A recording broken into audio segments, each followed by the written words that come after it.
Kayo ba'y madalas namamasyal dito sa Rizal Park? Well, malaki na yung pinagbago. Simula dito sa Taft Avenue papunta dun sa Ross Boulevard.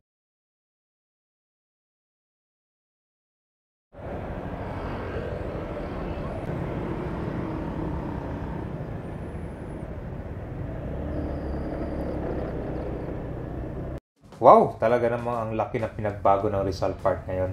So dito po tayo sa area ng Finance Road papuntang Taft Avenue.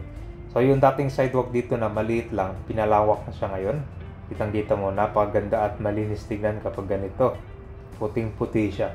So dito sa area ng northern eastern portion, dito yung dating map of the Philippines, tsaka merong playground. So na-demolish na yon. So mas pinalawakan siya, ginawa siyang mas maraming pathwalks sa dito. So marami ng entrance dito sa Rizal Park, maliban dito sa Finance Road, meron din sa Calao, meron din sa Maria Orosa Street.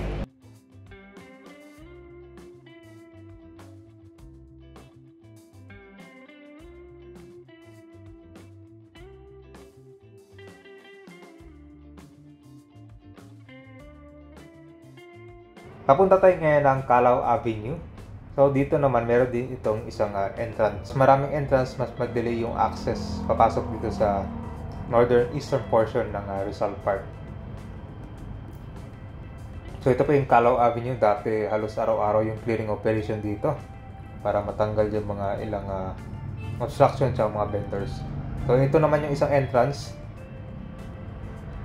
Malapit ito sa National Museum of National History.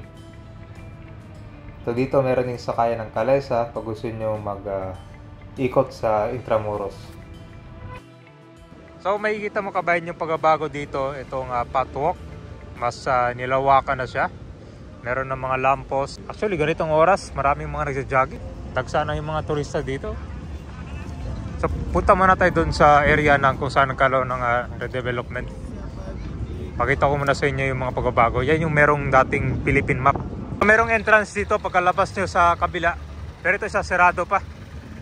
Ito kasi marami itong entrance. Meron yung malapit sa top. Meron din dito. Meron din sa Calao. So ngayon medyo malayo pa yung ikutin natin. Sarado pa. O, ito yung Concabaynos. Lapu-Lapu statue. Diba? So itong Lapu-Lapu statue, nagkaroon siya ng maintenance ito. At ngayon na-rebuild na siya dito sa park. So itong new monument siya, nakatayo siya ngayon dito sa different location. Paharap dito sa Central Park of Rizal Park. Dito na tayo sa Finance Road. Papunta na ito ng Taft Avenue. So ito. Mas nilawakan na rin, alright. So ito yung entrance na bukas sa ito yung entrance na bukas na sa publiko malapit sa Finance Road. So ito po yung National Museum of Anthropology.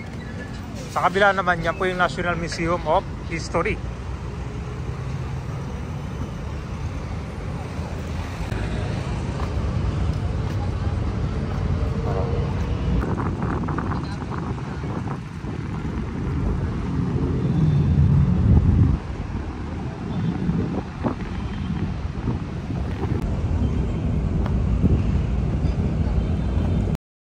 So ito po yung entrance na bukas na, malapit ito sa Finance Road. So itong new roads na na-built dito, meron ng mga bagong lampos, may mga bagong bench, at higit sa lahat mas maraming mga puno. So itong panibagong muka ng Rizal Park kabay, mas mukha siyang modern. Makita mo diba, very accessible to lalo sa mga bagong turista. So dito po yung area ng dating merong Philippine map at saka playground. So, ilan pa lang to sa entrance, sa bukas pa. Kung mas marami ng entrance to, mas bilis yung access nito. So, ibig sabihin, pwede na kayong buwaba kahit saan.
So ramdam mo na mas malakas na yung hangin dito sa area ng eastern portion ng Rizal Park.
Nandito natin sa kabilang side naman. Ito pa yung papuntang Roas sa Boulevard. So, maganda ng mamasyal ngayon, di ba? Napakalawak. Oh. So meron na rin yung mga vending stall dito. Mga gustong bumili ng laruan, pangpasalubong.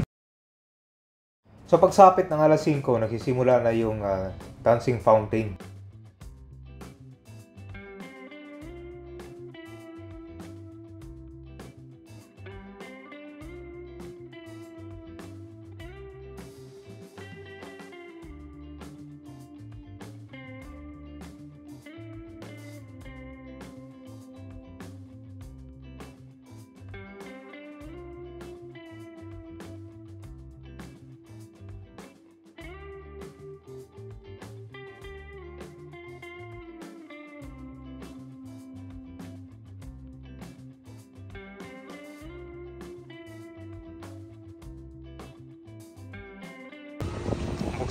Dito na magsisimula magbukas itong mga ibang food stall dito.